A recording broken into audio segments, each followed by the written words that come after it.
Hello दोस्तों, मुझे पता है कि मेरा ये वीडियो आने में बहुत देर हो चुका है। असल में मैं सच कहूँ तो बीमार हूँ, तो मेरा एक्सप्लेनेशन में भी थोड़ा बहुत खराबी हो सकता है। तो आप लोग थोड़ा बहुत इस बार के लिए एडजस्ट कर लेना।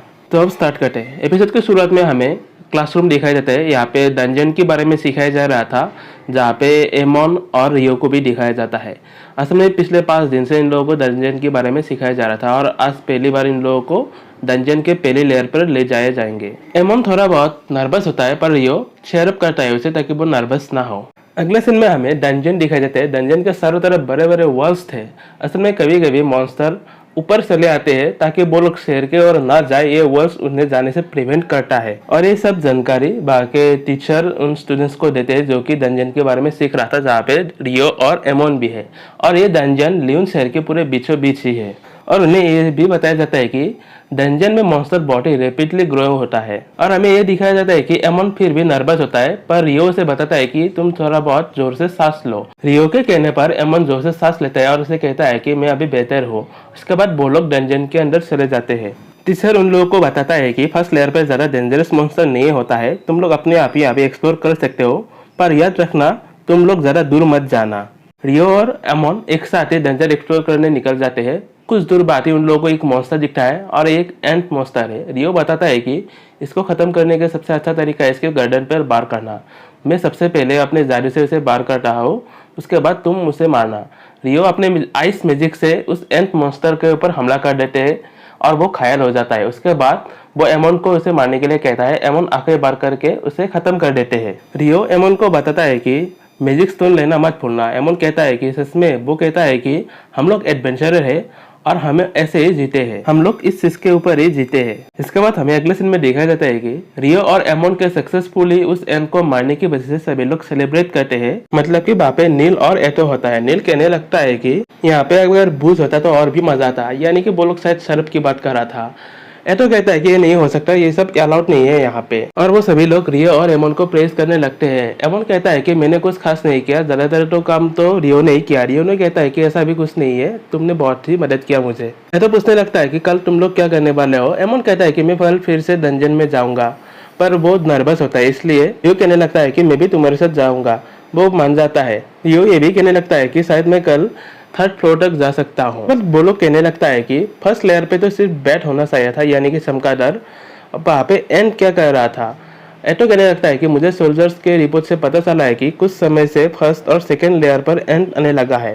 रियो सोचने लगता है कि इसकी वजह क्या हो सकता है। तभी हमें दिखाया जाता है कि रियो के पीछे एबेल है। एबेल को देखकर सब लोग हैरान हो जाते हैं और एबेल कहता है कि असल में एंड जो मॉन्स्टर होते हैं वो लोग गद्दे खुद कर ही फर्स्ट फ्लोर तक आया है। रियो एक अजीब सा ही जवाब देता है। इसके बाद एबेल कहते हैं कि सभी से रियो बहुत ही ताकतवर है, पर उसका एक पर्सनैलिटी प्रॉब्लम है। मैं अप्रिशिएट करूंगा कि आप सभी लोग इसका ख्याल रखें। नील तो एबेल के देखकर बहुत ही एक्साइटेड होता है, वो उसे हैंडशेक करना चाहता है और एबेल भी मान जाते हैं। उसके बाद एबेल के पार्टी उसके पीछे आ जाते हैं। वो कहने लगता है कि हमें तो गिल मास्टर से मिलना है, तुम यहाँ पे क्या कर रहे हो। तभी वारेन आकर एबेल को अपने कंधे पे उठा लेते हैं और लिन रियो के पास आकर उसे खूरने लगता है। रिया उसके बदले माफी मांगता है और वो लिन को पुकारता है और वो सब बाहर से चले जाते हैं। अगले सीन में हमें फिर से डंजन दिखाते हैं। वहाँ पे इस बार एमोन अकेले ही मॉन्स्टर को हरा रहा था, पर उसे कवर करने के लिए रियो भी था उसके पीछे। वो पूरा मदद कर रहा था एमोन का।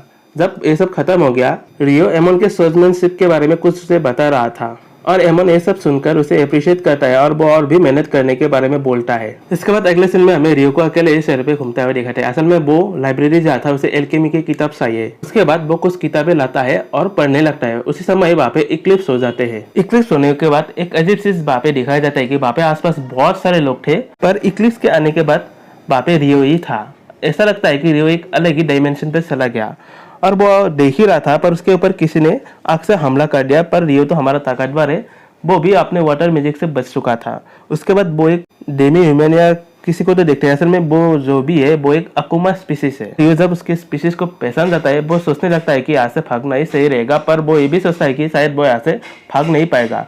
जब वो दूसरा बार कर ही रहा था, रियो अपने चारों तरफ आइस मैजिक से एक बैरियर बना देता है, यूं कहो तो वो एक शील्ड की तरह बना देता है ताकि उसका हमला उसके ऊपर काम ना कर सके, और ये काम भी कर जाता है। इसी बीच वो अकुमा अपने विंड मैजिक से रियो को घायल कर देता है, पर अकुमा सोचता है कि मैं जितना सोचा था ये तो उससे भी ज्यादा ताकतवर था। असल में उसके कपड़े की वजह से उतना घायल वो नहीं कर पाया, और ये बात वो भी समझ गई थी। ये कपड़े देखकर वो भी पहचान चुकी थी फेरी किंग ने दिया होगा इसे। इसके बाद रियो भी अच्छा खासा उसे टक्कर देती है। रियो अपने स्वर्ड्समैनशिप को भी अच्छा खासा यहाँ पे इस्तेमाल करते हैं, और वो खास कुछ कर नहीं पाती रियो को, और वो अपना नाम भी बताती है, लियोनर उराका। रियो जब बोलता है कि वो अकुमा स्पीसीज है, वो जानकर हैरान होते हैं कि तुम हमें जानते हो, हमारे स्पीसीज को तुम जानते हो, और कहने लगते हैं कि मुझे तुम्हें खत्म करना ही होगा। इक्लिप्स खत्म होने के बाद वो वहां से चली जाती है। इसके बाद रियो भी अपने रूम की ओर चले जाते हैं। वो देखता है कि वहाँ पे जो सीनियर्स थे वो उनके दोस्तों को परेशान कर रहा था। रियो भी उन्हें अच्छा खासा सबक सिखाते हैं। इसके बाद रियो को जख्म को एक तो वहाँ पे हील कर देते हैं जो लड़ने के समय हुआ था, और यहीं पे ये एपिसोड खत्म होता है।